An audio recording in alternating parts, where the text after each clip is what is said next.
सदी में दो चार ही पैदा होते हैं। लगभग 100 साल में दो चार लोग ही ऐसे पैदा होते हैं। इलॉन मस्क वो लोग हैं जो फ्यूचर को कंट्रोल करना जानते हैं, एनविजन करके।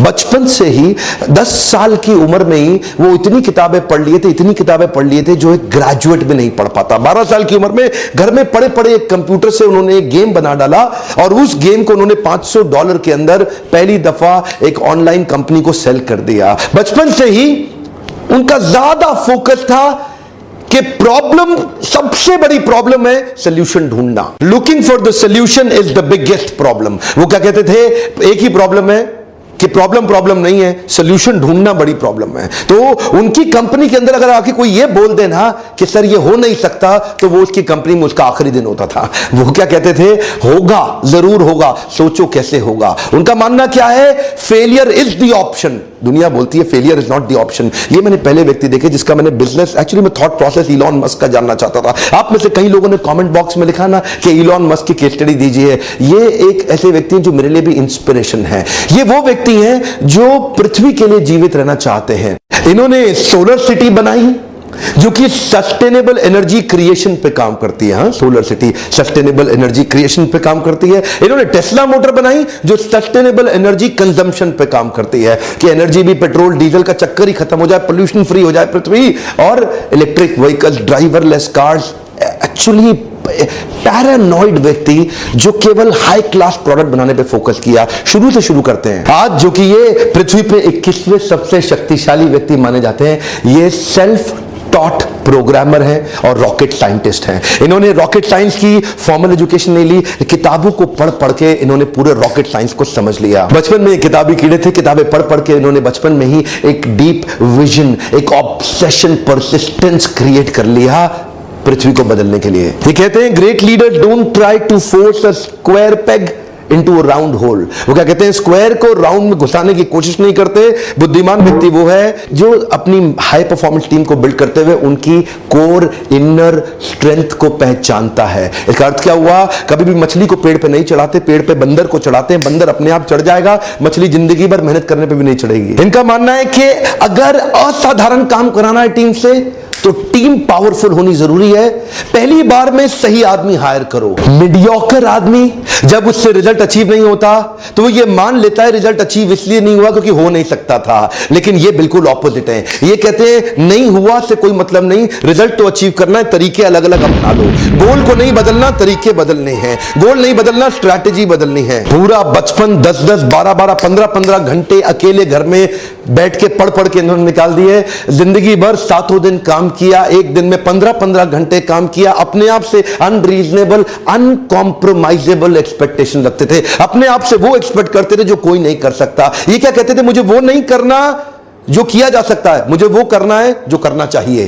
हाँ? ये नहीं बोलते I don't expect to do what is possible, I want to do what is needed to be done। इनकी वर्ल्ड क्लास कंपनीज की लिस्ट में Zip2, X.com, PayPal, SpaceX, Tesla, solar city, hyperloop, open artificial intelligence, Neuralink, the boring company, जिनमें से SpaceX, Tesla और solar city की चर्चा और hyperloop की चर्चा पूरी दुनिया कर रही है। ये कहते थे मैं मंगल ग्रह पर लोगों को भेजूंगा, मंगल ग्रह पे जीवन चालू कर दूंगा, एक एक करके आता हूं। 95 में अपने भाई किम्बल के साथ मिलकर इन्होंने Zip2 की शुरुआत करी और ये Zip2 में इनको जल्दी ही फंडिंग भी मिल गई। शुरू में अपने पिता के पैसे से किया, बाद में एक्सटर्नल फंडिंग मिली, बोर्ड ऑफ डायरेक्टर्स बढ़ते चले गए और आगे चल के क्योंकि अभी ये यंग थे, इनका एक्सपीरियंस उतना बड़ा था नहीं, तो बोर्ड ऑफ डायरेक्टर्स ने सोचा यार ये आदमी सीईओ बनने के लायक नहीं, उसको सीईओ की पोजीशन से हटा दिया क्या। एनीवेज बाद में टेक बबल, आपको पता है सन 2000 से पहले 99 में ये फटने की कगार पे था, तो सारे बोर्ड ऑफ डायरेक्टर्स ने मिलकर सोचा इस कंपनी को बेच देते हैं। कॉम्पैक्ट को वो कंपनी बेच दी गई,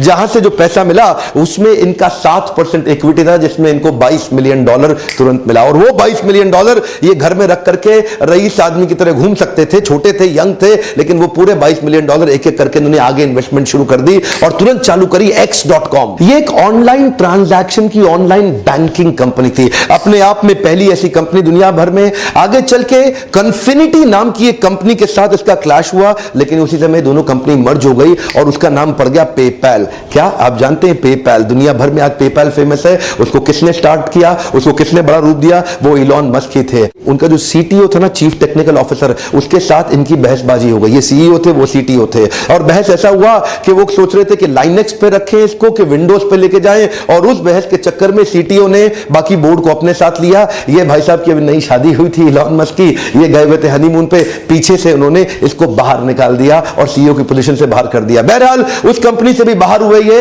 लेकिन तब बाहर होते वक्त इनका शेयर बहुत बड़ा हो चुका था। $165 मिलियन लेके बाहर निकले तो रुके नहीं। अब क्या सोचे? मुझे लगता है कि मंगल ग्रह पे जीवन होना चाहिए। ये सोचे मंगल ग्रह पे पेड़ पौधे उगाऊंगा, उसके बाद लोगों को बसाऊंगा, पूरा जीवन बसाऊंगा। ये रशिया गए। रशिया जाके उन्होंने बोला कि कुछ ऐसे रॉकेट्स का अरेंजमेंट किया जाए कि जिससे मैं मंगल ग्रह जा सकूं। उन्होंने इनको प्रपोजल दिया कि $8 मिलियन लगेगा। अब ये सोचने लगे, यार $8 मिलियन तो बहुत ज्यादा है। ये रशिया में काफी नेगोशिएट करने की कोशिश जब की तो उनके प्रोजेक्ट को रिजेक्ट कर दिया गया। ये वापस आ गए। वापस आके सोचे क्यों ना मैं ये कंपनी खुद ही बना लूं, तो पढ़ने लग गए। अपने आप पढ़ पढ़ के इन्होंने अपने आप उसी समय स्पेसएक्स कंपनी फाउंड करी। जिस प्रकार हेनरी फोर्ड ने commercially viable automobile industry create करी, उससे पहले गाड़ियां बड़ी महंगी बनती थी। हेनरी फोर्ड ने उसको कमर्शियली वायबल बनाने के लिए बड़ा एक असेंबली लाइन बना दिया। बोले जैसे हेनरी फोर्ड ने उसको कमर्शियली वायबल किया, तो मैं स्पेस ट्रैवल को कमर्शियली वायबल क्यों नहीं कर सकता? $8 मिलियन तो बहुत ज्यादा है एक रॉकेट का। तो ये सोचने लगे कुछ ऐसा किया जाए कि रीयूजेबल रॉकेट तैयार किए जाएं। तो रॉकेट साइंस की इनको पढ़ाई इन्होंने फॉर्मली तो नहीं करी थी, लेकिन इससे पता चलता है कि एक आदमी नेट को खोल के या किताबों को खोल के या एनसाइक्लोपीडिया को खोल के किताबों को पढ़ के खुद भी सीख सकता है, और वो इन्होंने किया। प्राइवेट ऑर्गेनाइजेशन स्पेस ट्रैवल को रीडिजाइन कर देगा, इसका किसी को विश्वास नहीं हुआ। कोई नहीं बोला कि मैं इसकी मदद करने, कोई नहीं आया। एक्चुअली मुद्दा यह नहीं था कि रॉकेट को ऑर्बिट में पहुंचाना है। एक्चुअली मुद्दा यह था कि लो कॉस्ट में रॉकेट को ऑर्बिट में पहुंचाना है, और उसी रॉकेट को फिर वापस भी लेके आना है उसको रीयूज करने के लिए। और वहीं जब इन्होंने पहला लॉन्च किया, इनके इंजन में आग लग गई, और वो अर्ली आग लगी, वहां से इनको बहुत बड़ा नुकसान हुआ। अच्छा, दूसरी बार फिर ट्राई किया। दूसरी बार इनका जो रॉकेट था वो स्पेस में गया, लेकिन ऑर्बिट में नहीं पहुंचा, फिर ऑफ रूट हो गया। और तीसरी बार स्पेस में जाते ही ऑफ रूट हो गया। 3 बार में इनका इतना नुकसान हुआ, जितना भी पैसा इनको मिला था, पीछे जो इनको मिला था ना पेपैल से, जब पैसा आया था इनको बाहर निकाला गया था, तो वो सारा पैसा इन्होंने डाल दिया। लेकिन तीनों बार में पैसा खत्म हो गया, फंडिंग एजेंसी से खत्म हो गया, नासा से कॉन्ट्रैक्ट मिला, वो पैसा भी गया। अब इन्वेस्टर बोले अब कुछ नहीं बचा, अब तो कंपनी खत्म। लेकिन ये बोले एक ट्राई और करूंगा, एक ट्राई और करूंगा। क्या क्रेजी आदमी थे। He made a crazy announcement कि चौथा लॉन्च थोड़े ही महीनों में करने वाला हूं। एक्चुअली इस इंडस्ट्री में इतने छोटे छोटे गैप पे कोई लॉन्च नहीं करता, पर ये छोटी उम्र के अंदर ही बहुत बड़े, इनका रिस्क एपेटाइट बहुत बड़ा था, और अपना सब कुछ दांव पे लगाने को तैयार थे। अपना घर मकान बेच के किराए पे शिफ्ट हो गए, सबके कर्जे लेकर के आखिरी बार ट्राई किया, और इस बार न केवल सफल हुए बल्कि $1.5 बिलियन का नासा से एक प्रोजेक्ट भी ले लिया, और नासा ने अब इनको फंड किया, बोला आप हमारे लिए काम करिए। आप जानते हैं हमारा इसरो और नासा ये सरकारी पैसे पे काम करते हैं, लेकिन रीयूजेबल रॉकेट सरकारी पैसे के बिना उन्होंने प्राइवेट दम पे, बिना फॉर्मल पढ़ाई के, अपने आप किताबें खोल के पढ़ पढ़ के खुद ही कर डाला। ऐसा पैरानॉइड विजन अपने प्रोडक्ट और अपने क्राफ्ट को अचीव करने के पीछे ऑब्सेशन। देखिए, यही मैं आज अपने देश में देना चाहता हूं मैसेज। हमारे देश में भी ऐसे कई लोग खड़े होंगे जो इन वीडियोस को देख रहे हैं। आज ये नासा स्पेस एजेंसी के इक्विपमेंट, कार्गो और सैटेलाइट ऑर्बिट तक पहुंचाते हैं, और रीयूजेबल प्रोजेक्ट बना दिया। अभी इसके साथ साथ इन्होंने, अभी चल ही रहा था, ये टेस्ला मोटर में भी पैसा डाल दिया।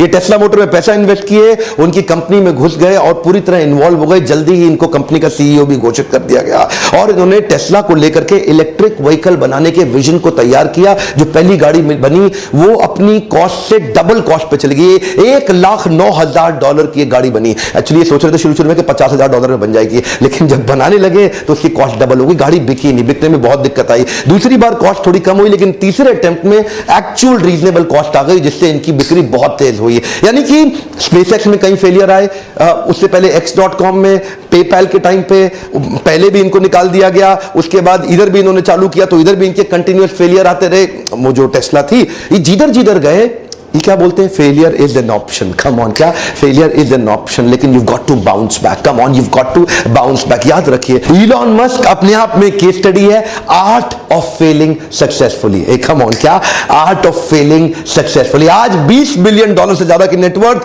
दुनिया के 50 सबसे पैसे वाले अरबपतियों में इनका नाम आता है। दुनिया भर में इनका इन्फ्लुएंस इतना बड़ा हो गया, भारत भी आ रहे हैं इलेक्ट्रिक गाड़ियों को लेकर के, उसकी तैयारी हो रही है। हमारे प्रधानमंत्री से इनकी मुलाकात भी हुई, और आप तो जानते भी हैं आज हमारे देश में पेट्रोल डीजल गाड़ियां हटाने की पूरी तैयारी की जा रही है, इलेक्ट्रिक व्हीकल्स लाने के लिए। ड्राइवरलेस पावरफुल गाड़ियां बना रहे हैं आज इलॉन मस्क, दुनिया भर में छा गए हैं। Futuristic, future oriented, barrier free thinking, ये जो ढक्कन लगा ना बैरियर, वही सबकी समस्या। आप आज एक बात कहना चाहता हूं, कुछ भी भूल जाना जिंदगी में, ये बाउंस बैक को मत भूलना, हमेशा बाउंस बैक करना। मैं हर वीडियो में बताने की कोशिश करता हूं, मेरे बाउंस बैक सीरीज के पावरफुल मोटिवेशनल इवेंट्स भी होते हैं। आप भी आइएगा, वीडियो के एंड में नीचे जाकर चेक करिए, डिस्क्रिप्शन में लिंक दिया होगा, क्लिक करिए और अपनी सीट ब्लॉक करिए। आप और ट्रेनिंग करना चाहते हैं, अपनी लीडरशिप फनल में आना चाहते हैं, तो इस नंबर पे फोन करके आपको पावरफुल शक्तिशाली एंटरप्रेन्योर बनाने के कुछ ऐसे टूल्स और स्ट्रैटेजीज बनाई हैं, ऐसे फ्रेमवर्क्स तैयार किए हैं।